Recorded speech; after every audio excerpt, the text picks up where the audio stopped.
दोस्तों आदाब। रोजगार से अभी तक के इस खास एपिसोड में मैं डॉक्टर प्रियंका कटारिया आप सभी का तहे दिल से खैर मकदम करती हूं। दोस्तों आज हम बात करेंगे लॉ यानी कानून की।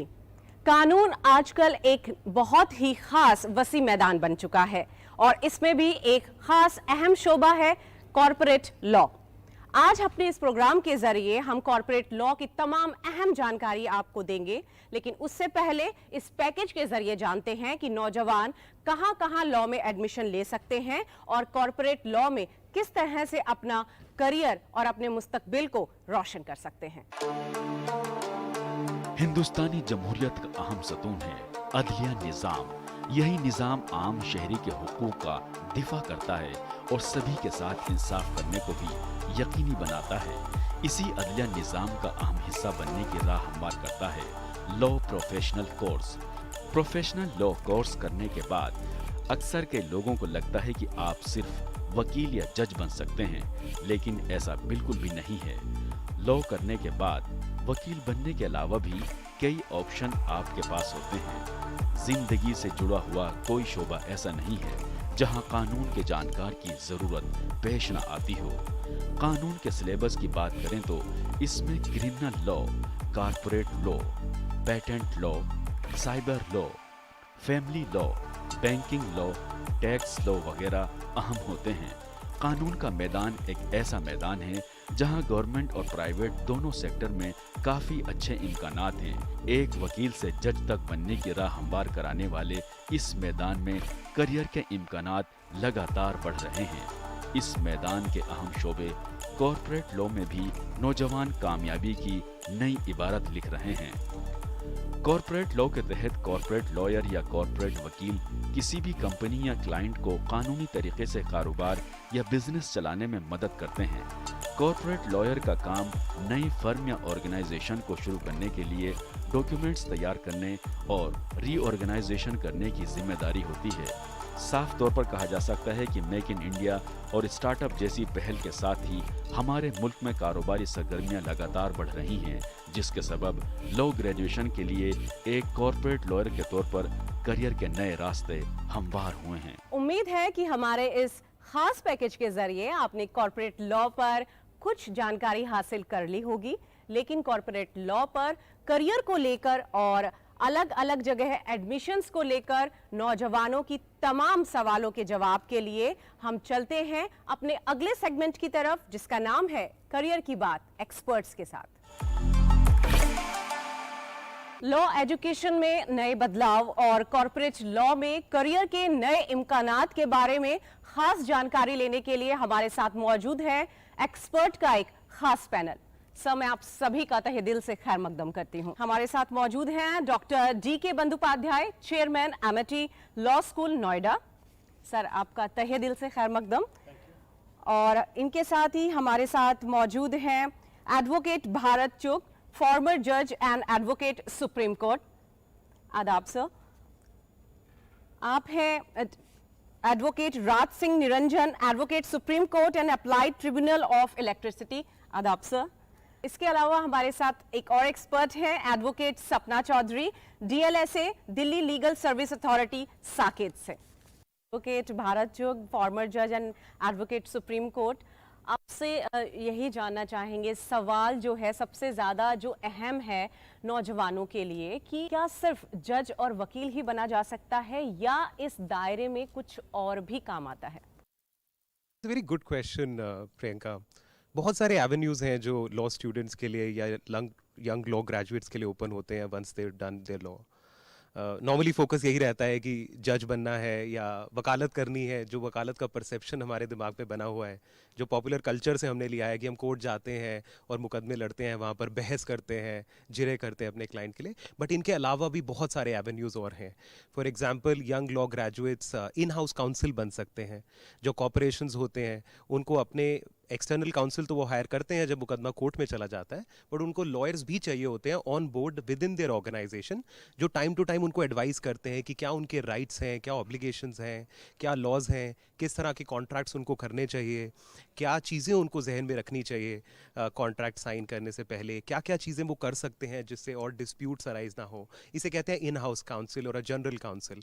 तो वो एक बड़ा अट्रैक्टिव अपॉर्चुनिटी है जहाँ पर law students and young law graduates can combine their understanding of business and finance and law and deliver very good solutions. Academia में जा सकते हैं जिनको शौक है आगे पढ़ाने का, लिखने का, फर्दर रिसर्च का लॉ में, और बहुत और प्रैक्टिस एरियाज भी ओपन अप हो चुके हैं। फॉर एग्जांपल हम आर्टिफिशियल इंटेलिजेंस की बात करते हैं, मेटावर्स की अब हम बात करते हैं, क्रिप्टो करेंसी की बात करते हैं।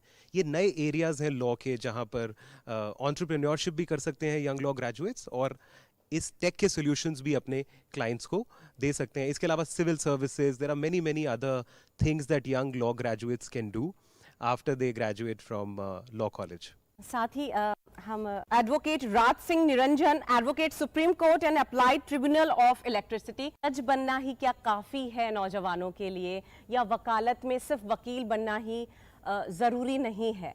बहुत सारी शाखाएं हैं, लेकिन तवज्जो ज़्यादातर इन दो फील्ड पे दी जाती है। तो आपका क्या मानना है कि हमारे मुल्क में किस तरह इसके दायरे से निकलकर नौजवानों को इसके बारे में हम बता सकते? डॉक्टर प्रियंका, बहुत अच्छा सवाल है, सुपर क्वेश्चन एक्चुअली। इसमें आप एक चीज़ देखिए, मैं अपनी लाइफ के बारे में बताता हूँ आपको। जब मैंने LLB करी थी दिल्ली यूनिवर्सिटी से, उस दिन मेरे को ये समझ में, मतलब अब मेरे को ये समझ में आ गया है, LLB is a magical degree, magic है उसमें, और हर साल मैं नया मैजिक देखता हूँ। सो फर्स्ट ईयर जब मैंने लॉ करा, I was working in National Human Rights Commission. So मैं क्या बन गया? Human rights lawyer. उसके बाद मेरी नौकरी लग गई, या मैं लीगल एडवाइजर बन गया बिजली विभाग का। तो मुझे कंपनीज के मैटर्स करने थे, so I became a company lawyer. उसके बाद इलेक्ट्रिसिटी एक्ट 2003 पार्लियामेंट ने पास करा 2003 में, और उसमें मुझे बहुत ज़्यादा काम करना पड़ा। इनफैक्ट मैंने फर्स्ट बुक इलेक्ट्रिसिटी एक्ट की लिखी, तो मैं बन गया author. So you see the magic, every year magic is happening. उसके बाद मुझे इंस्टीट्यूट ऑफ चार्टर्ड अकाउंटेंट्स में ऑफ इंडिया में लीगल एडवाइजर बना दिया। सो मैं डिसिप्लिनरी के मैटर देखता था, जैसे बार काउंसिल ऑफ इंडिया में डिसिप्लिनरी के मैटर्स होते हैं वकीलों के, और institute of company secretaries of India में डिसिप्लिनरी के मैटर्स होते हैं। तो then I became a professional lawyer for the professionals. उसके बाद कंपनीज एक्ट बन रहा था 2005 से, जे ईरानी कमेटी बनी थी और कंपनीज एक्ट बनना शुरू हो गया था। जो कंपनीज एक्ट 2013 में बना हुआ है, इनकॉर्पोरेट हुआ है, it was passed by the parliament in 2013 and enforced in 2013, लेकिन वो 2005 से बनना शुरू हो गया। तो मुझे ड्राफ्टिंग का मौका मिल गया कंपनीज एक्ट का। It was a wonderful opportunity. उसके बाद राइट टू इंफॉर्मेशन एक्ट आ गया। सो पूरा right to information act government के एक डिपार्टमेंट में मैंने अप्लाई कर दिया। So I became a right to information lawyer. आप देखिए, मैं पूरे 21 साल में 21 मैजिकल मोमेंट्स आपको बता सकता हूँ। और एंड उसके बाद international solar alliance government of India बनाता था, तो गवर्नमेंट ऑफ इंडिया को एक पर्सन चाहिए था जो ट्रीटी बना सके इंटरनेशनल सोलर अलायंस की। और क्योंकि मैंने इलेक्ट्रिसिटी एक्ट में किताब लिखी थी, तो ministry of new and renewable energy ने बोला कि भाई can you please help us to take it forward, and I became a international lawyer. So I am legal advisor of international solar alliance. तो मैं आपको बहुत लंबा बता सकता हूँ मैजिक के बारे में। It is a magical degree, it is magic in work. So just be proud, be happy and take it forward. So hope I have answered your question. जैसा कि सर आपने कहा कि बड़ी मैजिकल डिग्री है, इसी में अगर हम बात करें तो कॉर्पोरेट लॉ के बारे में आप क्या बताना चाहेंगे?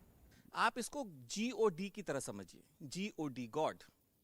G मतलब generator, O means operator, and D means destructor, destroyer. As a corporate lawyer, you play the role of GOD. अब कैसे, मैं आपको बताता हूँ सिंपल वर्ड्स में। सबसे first let us take a example. एक श्रीलंका की कंपनी आई, रियल लाइफ एग्जांपल बता रहा हूँ, मैं आपसे सिर्फ बात कर रहा हूँ, चर्चा कर रहा हूँ। एक श्रीलंका की कंपनी आई, उन्होंने बोला मुझे इंडिया में काम करना है, बिजनेस करना है। एक एंटरप्रेन्योर भी आपके पास आ सकता है। तो हमने उनको सबसे पहले ये बताया, आपके पास ऑप्शन ये 10-15 हैं। कंपनी बना सकते हैं, LLP बना सकते हैं, पार्टनरशिप बना सकते हैं, लिमिटेड लाइबिलिटी पार्टनरशिप बना सकते हैं, आप NGO भी बना सकते हैं, सोसाइटी भी बना सकते हैं, ट्रस्ट बना सकते हैं, सारे ऑप्शंस दिए। इस ऑप्शन को देना और उस ऑप्शन को बनाने को हम बोलते हैं इनकॉर्पोरेशन प्रैक्टिस। सो सबसे पहले कॉर्पोरेशन जो कॉर्पोरेट लॉ प्रैक्टिस है, उसमें अगर जनरेटर की बात करें, वो है इनकॉर्पोरेशन प्रैक्टिस, तो वो शुरू हो गई हमारी। सेकेंड, उनको एक चैलेंज और था, उनको ये चैलेंज था कि हम अपनी इंटेलेक्चुअल प्रॉपर्टी को कैसे प्रोटेक्ट करें इंडिया में। हमारे तो सॉफ्टवेयर्स हैं, हमारा तो नाम है पूरे वर्ल्ड में, हमारा तो यूएसए में नाम है, सिंगापुर में नाम है। तो हमने उनके सारे ट्रेडमार्क, कॉपीराइट और डिज़ाइन रजिस्टर करवा दिए। सो मैं बन गया इंटेलेक्चुअल प्रॉपर्टी राइट्स लॉयर। तो सबसे पहले जो जी, गॉड का जी होता है, वो जनरेटर, उसमें आ जाता है इनकॉर्पोरेशन प्रैक्टिस और इंटेलेक्चुअल प्रॉपर्टी राइट्स। अब सेकेंड में आते हैं हम लोग, वो है ऑपरेटर। ऑपरेटर में जब ये कंपनी बन गई, इसी कंपनी की बात करते हैं, तो उनको चैलेंज आया, what is a company? Company is a bunch of contracts. So company का एक कॉन्ट्रैक्ट होता है एम्प्लॉयज के साथ, कॉन्ट्रैक्ट होता है वेंडर के साथ, कॉन्ट्रैक्ट होता है बायर के साथ, कॉन्ट्रैक्ट होता है सेलर के साथ। ये सारे कॉन्ट्रैक्ट्स मिलकर कंपनी बन जाती है। So what you do, that company needs contract management service, so you become a contract lawyer. So second stage, first generator का जो जी का जो स्टेज है वो इंटेलेक्चुअल प्रॉपर्टी राइट्स है और इनकॉर्पोरेशन प्रैक्टिस है। ओ का जो स्टेज है, ऑपरेटर का स्टेज है, आपका ऑपरेटर का स्टेज है कॉन्ट्रैक्ट मैनेजमेंट, और सेकेंड स्टेज हो गया डिस्प्यूट रेजोल्यूशन। सो इफ अब आपने इतने सारे कॉन्ट्रैक्ट्स बना लिए और आपका वेंडर के साथ एम्प्लॉय, अगर एम्प्लॉय के साथ कोई डिस्प्यूट है, वेंडर के साथ डिस्प्यूट है, तो आप क्या करेंगे? आप डिस्प्यूट रेजोल्यूशन में हेल्प करेंगे उनको। वहाँ हो जाता है आर्बिट्रेशन प्रैक्टिस। लेकिन यहाँ बात खत्म नहीं होती है, अभी डी भी तो बचा है। आप बोलेंगे राज सिंह निरंजन जी, डॉक्टर प्रियंका बोलेंगे राज सिंह निरंजन जी, जनरेटर ऑपरेटर हमें समझ में आ गया। आप बोलिए डिस्ट्रॉयर का क्या काम है यहाँ पे? लॉयर डिस्ट्रॉयर कैसे बन सकता है? बन सकता है, इसलिए बन सकता है कि अगर उस कंपनी को मर्जर या एक्विजिशन करना है तो आपको एक कंपनी खत्म करनी पड़ेगी, दूसरी कंपनी बनानी पड़ेगी। तो जब आप M&A प्रैक्टिस की हेल्प करते हैं उनमें, it is a corporate, see generator, operator, distributor, तीनों कॉर्पोरेट लॉ है, pure corporate law. This is the first level of practice. So operator, जब डिस्ट्रॉयर का आप काम करते हैं तो आप मर्जर एंड एक्विजिशन का काम करते हैं। दूसरा, इंसॉल्वेंसी एंड बैंक्रप्सी का काम करते हैं। जब कंपनी बंद होगी तब insolvency and bankruptcy law apply होगा। तो ये जनरेटर, ऑपरेटर, डिस्ट्रॉयर का ये काम टुगेदर कॉर्पोरेट लॉ का काम है। सर ने हमें बहुत सारी जानकारी दी कॉर्पोरेट लॉ से रिलेटेड। शुक्र साहब, आपसे ये जानना चाहेंगे कि अभी नौजवान अपने करियर जब बनाने लगता है और कॉर्पोरेट लॉ की तरफ जाता है, तो आप कॉर्पोरेट लॉ में बच्चों का करियर अभी अपने मुल्क में उसकी सिचुएशन क्या देखते हैं? Priyanka, this is a very exciting or interesting times to be a corporate lawyer. There's just so much happening. For example, जब COVID आया तो businesses were vastly affected by it. Many businesses ran out of work. उस time एक view ये था कि अब corporate lawyers जो हैं वो क्या करेंगे, because corporate lawyers are connected with business. If the business is doing well, normally corporate lawyers are doing well. But in that moment of crisis there is also an opportunity. So corporate lawyers ने realise किया कि even as एक काबिल दोस्त ने कहा कि insolvency bankruptcy code, कि if the times are not good and financially companies are not doing well, then also lawyers are involved and they have a role to play. Because in India, as people say, making a company, business में आना आसान है but उस चक्रव्यूह से निकलना बड़ा मुश्किल है. अगर आप एक ऐसी कंपनी है जो फाइनेंशियली ठीक परफॉर्म नहीं कर रहे, so how do you wind up your affairs? कैसे लिक्विडेट करें, कैसे उस बिजनेस से निकलें, वो भी अपने आप में एक बहुत बड़ा चैलेंज होता है. तो उसके लिए एक नया लॉ आया, इंसॉल्वेंसी एंड बैंक्रप्सी कोड, जिसने सारे प्रोसेस को स्ट्रीमलाइन किया कि अगर आप फाइनेंशियली ठीक नहीं कर रहे हैं, कैसे आप वाइंड अप करेंगे, कैसे अपने क्रेडिटर्स को पे ऑफ करेंगे, कैसे आप उन लाइबिलिटीज से बाहर निकलेंगे. तो कॉर्पोरेट लॉयर्स के लिए फॉर इंस्टेंस एक नई अपॉर्चुनिटी आ गई. So even in moments of crisis when we think markets are not doing well, there is always something that you can do. For example, बहुत सारे केसेस में बहुत कॉन्ट्रैक्ट्स थे. फॉर एग्जाम्पल 10 साल के लिए किसी ने कॉन्ट्रैक्ट एंटर किया हुआ था एक बिजनेस पार्टनर के साथ, बट जब कोविड आ गया तो सारी जो एजम्पशंस थी, सारी जो एक्सपेक्टेशंस थी, वो डिस्टर्ब हो गई. फॉर एग्जाम्पल, एक रेंटल कॉन्ट्रैक्ट में एक्सपेक्टेशन डिस्टर्ब हो गई, जहां पर एक 10 लाख पर मंथ का रेंटल था, कोविड के बाद बिजनेस बदल जाने की वजह से वो 2 लाख रेंटल हो गया. अब उस कॉन्ट्रैक्ट को रीनेगोशिएट करने की जरूरत पड़ी, नए कॉन्ट्रैक्ट को एंटर करने की जरूरत पड़ी. तो वो चीज़ें बहुत रेलेवेंट हो गई, टेक्नोलॉजी बहुत रेलेवेंट हो गई. फॉर एग्जाम्पल, जो आर्बिट्रेशंस हम कोर्ट में किया करते थे या इंस्टीट्यूशंस में किया करते थे, अब हम ऑनलाइन करते हैं. तो वो एक नया प्रैक्टिस एरिया आ गया. टेक और ज़्यादा इंपॉर्टेंट हो गया, इलेक्ट्रॉनिक एविडेंस इंपॉर्टेंट हो गया. अब फॉर एग्जाम्पल कोई आर्बिट्रेशन अगर हम फिजिकली करते हैं कहीं पर, why can't we do it in the metaverse, जहाँ पर वो कमर्शियल पार्टीज, जो एक पार्टी अमेरिका से ज्वाइन कर रही है, आर्बिट्रेटर सिंगापुर में बैठे हैं, एक पार्टी इंडिया में बैठी है, हम वो आर्बिट्रेशन मेटावर्स में क्यों नहीं कर सकते in the same manner. So corporate lawyers के लिए बहुत ज़्यादा अपॉर्चुनिटीज़ हैं and I think this is a very, very interesting time to be a corporate lawyer. Sir, अगर आने वाले समय की बात की जाए तो कॉर्पोरेट लॉ के जो स्टूडेंट हैं आने वाले टाइम में उनकी ग्रोथ को आप कहाँ देखते हैं? दो लेवल पे ग्रोथ देखता हूँ डॉक्टर प्रियंका जी। जो मैंने अभी बताया था वो प्योर कॉर्पोरेट लॉ बताया था, दैट इज स्टेज 1, ठीक है ना। सो जितने भी लॉ स्टूडेंट्स हैं या प्रोस्पेक्टिव लॉयर्स हैं वो स्टेज 1 में प्रैक्टिस कर सकते हैं। एक स्टेज 2 भी आ गया है हमारे पास, ठीक है ना। स्टेज 2 बोलते हैं उसको industry corporate law practice. So you specialise in a industry where you can gain expertise and serve that industry. So for example, if अगर हम मेरी एग्जाम्पल लें, सो डिस्ट्रीब्यूशन, इलेक्ट्रिसिटी डिस्ट्रीब्यूशन में कंपनी में मैं काम करता था। I was advisor to electricity distribution company, फिर इलेक्ट्रिसिटी एक्ट की बुक भी लिखी मैंने। मुझे एनर्जी कंपनीज ने हायर करना शुरू कर दिया अपने काम से। So appellate tribunal of electricity, central electricity regulatory commission, CERC, उनके डिस्प्यूट्स, वो हो गए energy law practice. It is a industry practice. Pure corporate law practice मैंने आपको डिस्कस कर लिया। अब मैं इंडस्ट्री प्रैक्टिस बता रहा हूँ, that is stage 2 actually, and that is very lucrative also. Secondly, क्योंकि मैंने फूड प्रोसेसिंग इंडस्ट्री में मेरे को मौका मिला एंड मिनिस्ट्री ऑफ एग्रीकल्चर में काम करने का, वहाँ पे सिर्फ फूड लॉस की बात होती थी। और फूड की जितनी भी इंडस्ट्री है, फूड प्रोसेसिंग इंडस्ट्री, भारत में 40% लोग किसान हैं भाई, हमारी 48% ज़मीन एग्रीकल्चर ज़मीन है। So second, food law practice, it is industry practice, and FSSAI act जब बना उसके बाद फूड लॉ प्रैक्टिस स्टार्ट हो गई। थर्डली, इंश्योरेंस कंपनीज को भी कुछ चैलेंजेस थे, उनको सर्टिफिकेशन चाहिए था, IRDA का सर्टिफिकेशन चाहिए था, तो थर्ड प्रैक्टिस शुरू हो गई, industry insurance law practice. Fourth, आप देखिए एक एग्जांपल, 4000 पहले बहुत बड़ी कंपनी सुजलॉन ने मुझे बोला कि उनको सबसे बड़ा सोलर प्लांट बनाना है, लेकिन लैंड एक्वायर करना है, लैंड एक्विजिशन। लैंड एक्विजिशन करते करते रियल एस्टेट प्रैक्टिस शुरू होगी। सो एक फर्स्ट लेवल है प्योर कॉर्पोरेट प्रैक्टिस, जहाँ पे जनरेटर, ऑपरेटर, डिस्ट्रॉयर का काम करते हैं। जनरेटर मींस इनकॉर्पोरेशन, IPR, फिर उसके बाद कॉन्ट्रैक्ट मैनेजमेंट, फिर उसके बाद आपका इंसॉल्वेंसी एंड बैंक्रप्सी कोर्ट, फिर उसके बाद डिस्प्यूट रेजोल्यूशन। ये हो गया pure corporate practice. Second stage है इंडस्ट्री कॉर्पोरेट प्रैक्टिस, जहाँ पे insurance law, energy laws, food laws, all the practice. So Dr. Priyanka, in sum, this is what is available in corporate law field. साथ ही हमारे की नौजवानों के लिए वो बेहद खास रहेंगी। कुछ नौजवान हमारे साथ यहाँ पर मौजूद हैं जो लॉ की पढ़ाई कर रहे हैं। अगर आपके कोई सवालात हमारे एक्सपर्ट से हैं तो आप पूछ सकते हैं। My name is Shivangi Sharma. My question is for Bharat sir.